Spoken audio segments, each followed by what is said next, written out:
ఈ రోజు ప్రభుత్వం మన బీఆర్ఎస్ ప్రభుత్వం ఉన్నప్పుడు మరి ప్రతి ఇంటికి కూడా కళ్యాణ లక్ష్మి ఇచ్చింది, మరి ప్రతి ఇంటికి కూడా మరి అన్ని రకాలుగా కూడా మరి రైతు బంధు ఇచ్చింది, రైతు బీమా ఇచ్చింది, రైతు భరోసా ఇచ్చింది, మరి ఈ రకంగా అన్ని పథకాలు కూడా ఇచ్చింది.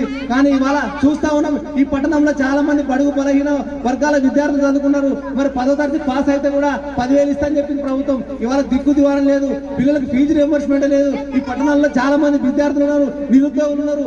సంవత్సరం లోపు 2 లక్షల ఉద్యోగాలు వేస్తాని చెప్పింది. ఒక్క ఉద్యోగం కూడా దిక్కు దివారం లేదు. ఇవాళ నిరుద్యోగులు రెక్కాడితే దొక్కాడిన పరిస్థితులు ఉన్నారు, కూలి వైపుతున్నారు, రెంట్లు తీసుకొని అన్నం వండుకొని తినలేని పరిస్థితి. ఇవాళ బతుకు భారంతో నడుపుతుంటే కూడా ఒక ఉద్యోగం వేయలేదు. మరి ఇట్లా అన్ని రకాలుగా మరి దాదాపు 420 ప్రభుత్వం 420 హామీలు ఇచ్చి ఈరోజు ఏ హామీలు కూడా నెరవేర్చినటువంటి దుర్మార్గమైన ప్రభుత్వం ఏదైనా ఉందంటే కాంగ్రెస్ ప్రభుత్వం. మరి మన నియోజకవర్గం కూడా మన ఐజ పట్టణంలో ఖచ్చితంగా కూడా బీఆర్ఎస్ పార్టీ కారు గుర్తు మీద ఓటేసి భారీ మెజార్టీతో గెలిపించాల్సినటువంటి బాధ్యత మన అందరి పైన ఉన్నది. ఖచ్చితంగా కూడా మన బిడ్డలు చూస్తున్నారు ఎంత సౌమ్యులు, ఎంత నిజాయితీ పరులు.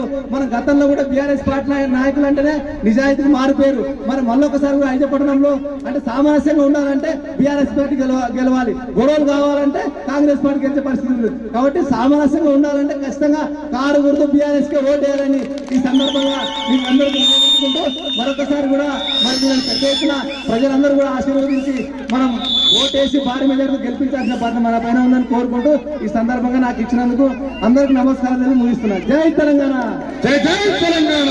గుర్తుకే మన ఓటు, గుర్తుకే మన ఓటు. కేసీఆర్ గారి నాయకత్వం వర్ధిల్లాలి, కేసీఆర్ గారి నాయకత్వం వర్ధిల్లాలి, నాయకత్వం వర్ధిల్లాలి. చంద్రబాబు